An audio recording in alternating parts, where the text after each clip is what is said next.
Every advantage you can explain, someone can copy.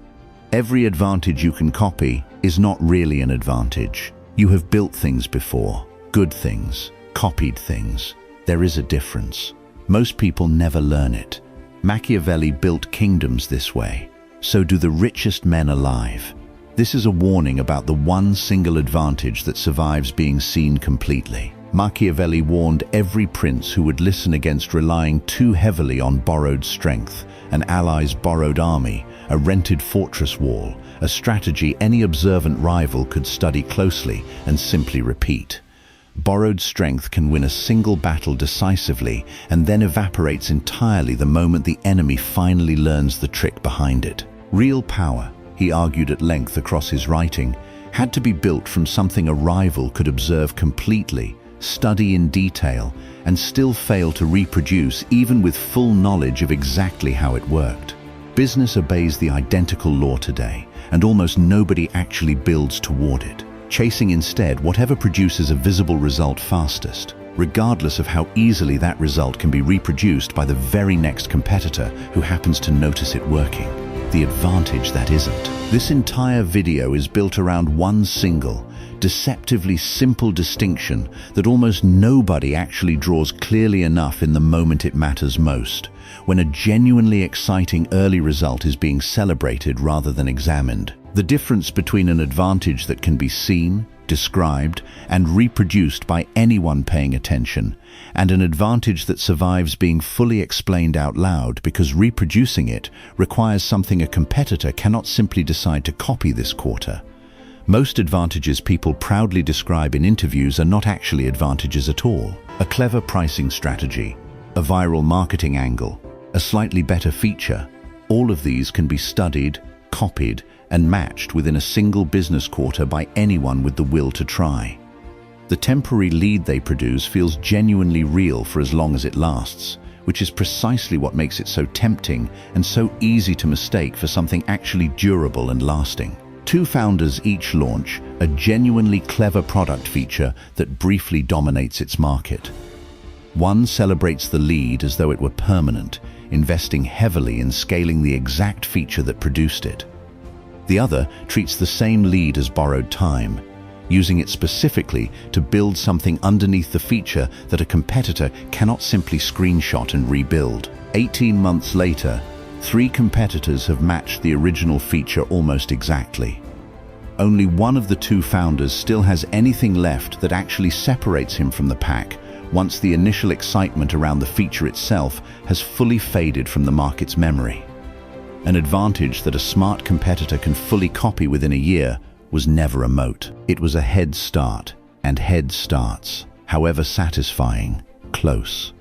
The uncomfortable test is asking honestly of anything currently working, whether a competent rival could reproduce it within a single year given only what is publicly and freely visible, easily documented, and legally reproducible without needing any special access at all. If the honest answer is yes, the thing currently working is not the advantage. It is simply the current lead, and leads, by their nature, are temporary. Applying this test honestly requires a kind of self-skepticism most people reserve for evaluating competitors rather than themselves. It is far easier to spot a rival's temporary lead than to admit your own celebrated advantage is actually the same thing wearing a more flattering name, still sitting comfortably inside the window before it eventually closes. Consider a third example worth holding alongside the first two. A restaurant that briefly draws crowds purely because of a single novel dish nobody else in the city has thought to serve yet. Within a season, 3 nearby competitors have added a version of the same dish to their own menus, and the original restaurant's crowd has quietly redistributed itself across all 4 locations, leaving the first mover with nothing left to show for having been first except the memory of a busier month. Why speed alone is never a moat. Being first to market feels, in the excitement of the moment, like the single ultimate advantage available, and founders chase it accordingly, often at real, quantifiable cost to everything else that actually matters longer term. Speed alone, though, is a depreciating asset from the moment it is achieved, because the very thing that made it valuable, being first, stops being true the instant a second competitor arrives. Consider two companies entering an identical new market at slightly different times. The first mover spends its early lead purely on growing faster, assuming the head start itself is the entire strategy. The second mover arrives slightly later but spends its shorter runway building something the first mover neglected: deeper relationships, better data, a genuinely differentiated product underneath the same basic idea. Years later, the market rarely remembers who arrived first. It remembers who built something worth remembering once everyone else had caught up on timing. Speed buys a window, not a wall. What gets built inside that window is the only part that survives once the window inevitably closes. This is why the founders who actually last treat an early lead as raw material rather than a prize to be enjoyed. The lead itself was never the destination. It was simply the temporary cover under which something more durable could be built without yet facing direct competition for the attempt. This reframing changes what an early lead is actually for. It was never meant to be enjoyed as a reward in itself. It was meant to be spent, deliberately and quickly, on building whatever the harder-to-copy version of the business would eventually require once real competition finally arrived to challenge it. A useful discipline here is treating every early lead as though it already has an expiration date stamped on it, even when no competitor has appeared yet to enforce that deadline. Founders who operate this way tend to spend their early advantage deliberately, on relationships, on data, on institutional knowledge, rather than simply riding the temporary wave of being first for as long as it happens to last on its own. What compounds and what doesn't? The actual test for identifying a genuine advantage is deceptively simple to state, and almost nobody actually applies it with real honesty in practice. Does this thing get stronger the longer it exists, or does it simply sit there, static, waiting to be matched? A clever tactic does not compound. A real advantage does, growing harder to copy with every additional year it survives. Two businesses each build something valuable in their first year. One builds a tactic, a cleverly worded advertisement that performs unusually well for exactly as long as competitors haven't seen it yet. The other builds a base of accumulated customer trust, deepening slightly with every good interaction, harder to replicate the longer it runs. The tactic's value is identical on day 1 and day 1000 until a competitor copies it and the value collapses to zero overnight.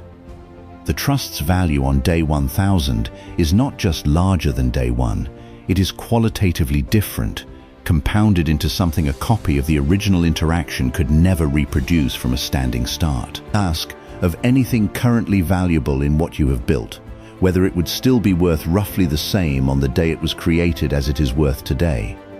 If the value is flat across time, it was a tactic. If the value keeps rising the longer it survives untouched, it was the real thing all along. This test also explains why so many businesses that look identical from the outside end up worth wildly different amounts a decade later. The visible daily activity looked the same the entire time. What was actually compounding underneath it, or quietly failing to, remained invisible until enough years had passed for the gap to finally become undeniable to everyone watching. This is also why acquisitions built purely around a tactic so often disappoint the buyer within a year or two of closing. The acquired business's visible numbers looked compelling at the moment of purchase, but the specific thing generating those numbers was never actually compounding underneath the surface. And once the tactic that produced them is inevitably matched or exhausted, the acquired asset is worth considerably less than what was paid for it. The unscalable thing your competitors won't do. Every single industry has an early, unglamorous, deeply unscalable action that genuinely, measurably works, but that almost nobody already established in that industry is actually willing to do, because it looks inefficient on a spreadsheet and produces no impressive story to tell at a dinner party. This is precisely where a durable advantage is most often quietly built, in full view, while competitors walk past it towards something that scales faster and means less. Two separate founders both privately know that personally, individually onboarding their first 100 customers by hand would build an unusually deep loyalty neither could realistically achieve through any other available method. One decides this does not scale and delegates it immediately to a system, trading depth for speed. The other does it anyway, personally, slowly, uncomfortably, for months longer than feels reasonable. The delegated system produces 100 adequate relationships, quickly, that a competitor's identical system could reproduce just as easily. The unscalable effort produces 100 genuinely loyal advocates who become, themselves, the actual unscalable advantage nobody else can simply copy into existence. Look for the specific task in your own work that everyone privately agrees would help enormously and that nobody is actually doing, precisely because it resists being turned into a repeatable system. That exact gap, uncomfortable, unglamorous, and genuinely unscalable as it looks from the outside, is usually precisely where the real advantage has been quietly waiting the entire time. The discomfort of doing the unscalable thing is not incidental to why it works so well as a moat. It is the actual reason competitors skip it, since anything genuinely unpleasant or inefficient looking filters out everyone unwilling to pay that specific cost, leaving the advantage available almost exclusively to whoever tolerates the discomfort long enough to see it through. This pattern shows up across nearly every industry once you know to look for it. The founder personally answering support tickets years after the company could afford a full team to handle them. The executive still doing the unglamorous customer visit nobody else on the leadership team wants to make. Each of these looks, from the outside, like a failure to delegate properly. Examined closely, it is frequently the exact source of an advantage the rest of the company has never managed to fully replicate at scale. Reputation as the only asset that copies badly. A competitor can copy your product, your pricing, your marketing, and your internal process, often within weeks of first seeing any of them laid out clearly. A competitor cannot simply copy an entire decade of consistent behavior that other people have already personally witnessed, experienced, and vouched for over years, because that specific asset does not exist anywhere a competitor could actually access it. It lives distributed across the memories of everyone who has already dealt with you. Two entirely separate businesses reach what appears to be an identical, comparable level of quality after roughly the same number of years in operation. One has quietly cut corners whenever nobody was watching, technically matching the competitor's quality on paper while leaving a trail of small resentments behind it. The other has been rigorously consistent, even in moments that seemingly didn't matter, when cutting the corner would have gone completely unnoticed. On paper, at any given moment, the two might look interchangeable. In the accumulated testimony of everyone who has actually dealt with both, they are not remotely the same business. And that accumulated testimony is the one thing a rival can never simply purchase or replicate on a faster timeline. This is precisely why reputation damage, once genuinely earned through repeated bad behavior, is so difficult to reverse through better marketing alone. Marketing can change what a company says about itself. It cannot retroactively change what thousands of people already personally experienced and quietly told each other about afterward. This is why the businesses most careful about reputation are rarely the ones with the most to hide. They are usually the ones who understand most clearly how slowly reputation is actually built and how quickly, comparatively speaking, it can be spent down carelessly by a single bad decision, which makes them genuinely cautious in exactly the moments a less careful competitor would cut a corner without a second thought. There is a specific test worth applying honestly to any business claiming reputation as its advantage. Would that reputation survive its worst customer's account of a bad experience being told in full to a stranger? A reputation strong enough to survive its own worst honest story intact is a genuine asset. One that only survives when the story is carefully curated is simply marketing wearing reputation's more respected name. Taste is slower to build and harder to fake. Taste, the accumulated, hard-won judgment about what is actually good rather than merely technically acceptable, takes years of genuine, sustained attention to develop properly and is nearly impossible to convincingly fake in the short term. A competitor can hire away your staff and copy your process document line for line and still fail to reproduce the specific, hard-won judgment calls that made the original thing actually excellent rather than merely functional. Two directly competing workshops produce goods that appear visually similar to any untrained, casual observer passing by. One workshop's owner has spent 15 years developing an instinct for exactly which small imperfections matter and which genuinely don't, refined through thousands of individual decisions nobody else witnessed. The other workshop follows a written specification copied directly from the first, technically correct in every measurable way, and yet somehow, consistently, slightly worse in ways customers struggle to articulate but reliably notice anyway. The specification can be copied completely. The 15 years of judgment behind writing it cannot. This is why acquiring a skilled team is never quite the same as acquiring the taste that team's original leader spent a decade quietly developing. The people can be hired away. The specific, accumulated judgment calls that made their earlier work excellent frequently do not transfer intact along with them. This is also why simply hiring a well-known name away from a competitor so often disappoints the company that paid dearly for the move. The name itself arrives easily enough. The specific years of accumulated judgment behind that name, built through thousands of small decisions inside a different context, frequently do not transfer nearly as cleanly as the paperwork implied they would.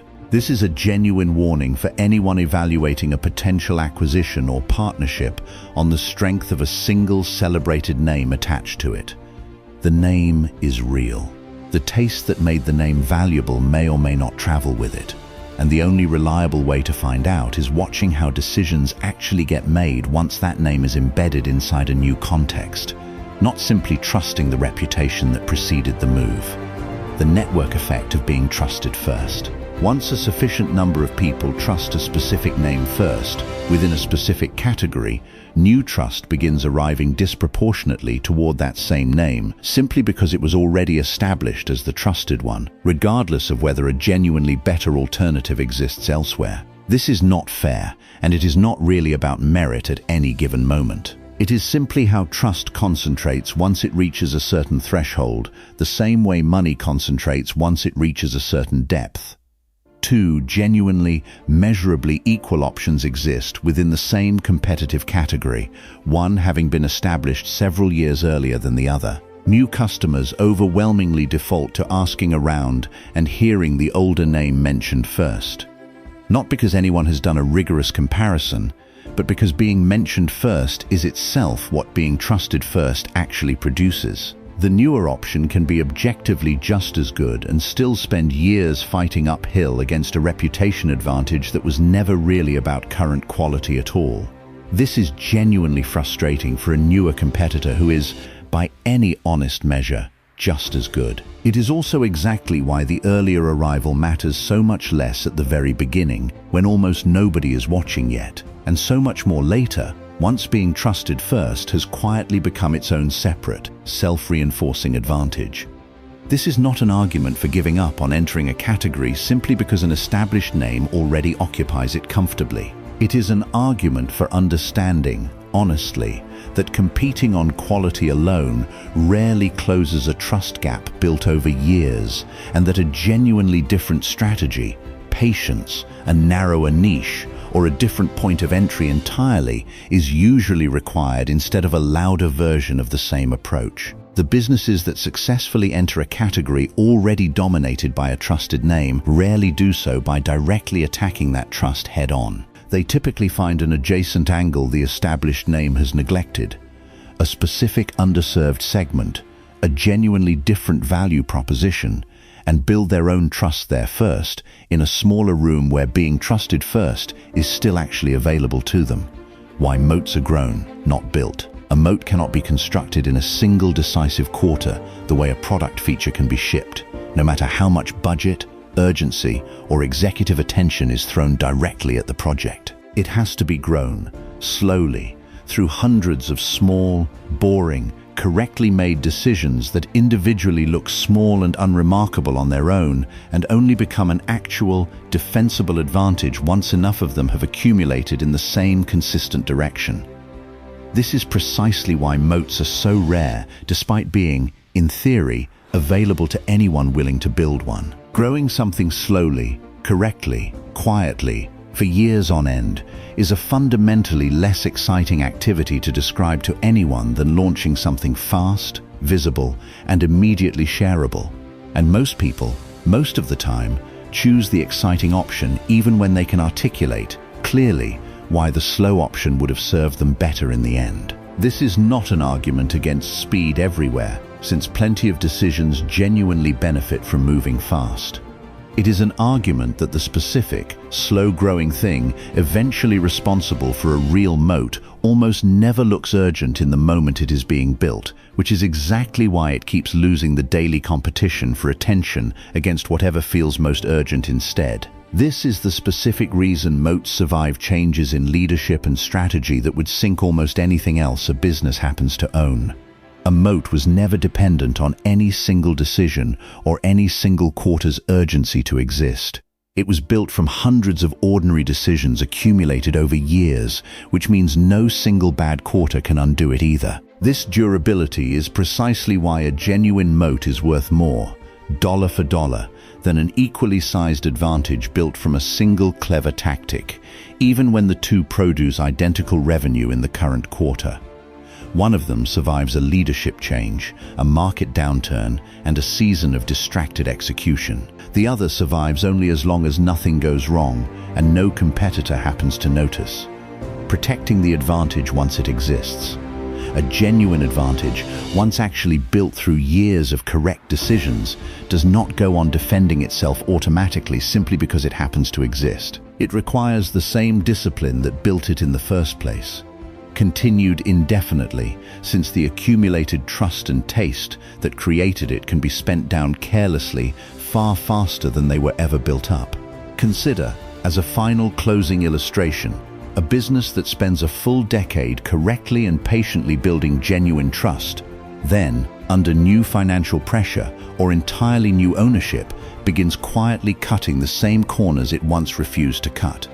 The decade of accumulated trust does not evaporate on the first cut corner. It erodes slowly, quietly, corner by corner, until the business's actual reputation has drifted far from what its founding decade of discipline originally earned, usually before anyone inside the business has consciously noticed the drift happening at all. The discipline required to protect an advantage is, in an important sense, less glamorous than the discipline required to build it in the first place. Building attracts attention and produces visible milestones worth celebrating. Protecting produces nothing new to show for itself in any given quarter, which is exactly why it is so often the first thing quietly deprioritized once growth becomes the more urgent story being told internally. The businesses that avoid this trap tend to treat protection as a fixed, non-negotiable line item rather than a discretionary expense to be trimmed whenever a budget gets tight. They understand, correctly, that the cost of maintaining an advantage is almost always smaller than the cost of rebuilding one from scratch after it has been allowed to quietly erode past the point of easy repair. Choosing your moat. This is genuinely the final and most practical question the entire video has been steadily building toward from its very first example, since none of the forms of durable advantage described so far are equally available to every business at every stage. Not every business, given its own specific circumstances, can realistically build every single kind of moat described in this video, and pretending otherwise wastes years chasing an advantage that was never actually available given the specific starting conditions, the industry, and the resources actually on hand at the time. The honest question is narrower and more useful. Given what you already have, which unscalable, slow compounding thing could you actually start doing today that a well-funded competitor, copying everything visible about you next month, still could not simply purchase? That honest answer is rarely comfortable to sit with, and it is almost never the fastest, cheapest, or most exciting path currently available to pursue. It is, consistently, the only path that is still standing years after every merely clever tactic built around it has already been copied, matched, and quietly forgotten by everyone who once thought it was the whole strategy. Choosing correctly here requires genuine honesty about which kind of moat actually fits the specific business in question, since forcing an unscalable, relationship-driven advantage onto a business that genuinely needs to scale fast can be just as costly a mistake as chasing pure speed in a business that actually rewards patience and depth instead. Go back through what you are currently building and ask, plainly, which category it actually belongs to. Not which category sounds more impressive in a pitch, an interview, or a casual conversation at a dinner party, but which one is honestly, actually true, given how the thing has behaved so far and how it would fare against a well-funded competitor who copied everything currently visible about it starting tomorrow morning. If this changed the way you think about what actually protects an advantage, then don't stop here. Because what you've heard in this video is only the surface. There are deeper layers to psychology, influence, and wealth that simply can't be explored fully in one video. Not because they don't exist, but because most people aren't ready to hear them. That's why most stay average. If you're not one of them, then subscribe. Because every video here is designed to sharpen your mindset, increase your value, and separate you from the crowd. No fluff, no noise, just strategy. Most people will watch this and move on. A few will stay and change. Decide, honestly and right now, which one you actually are.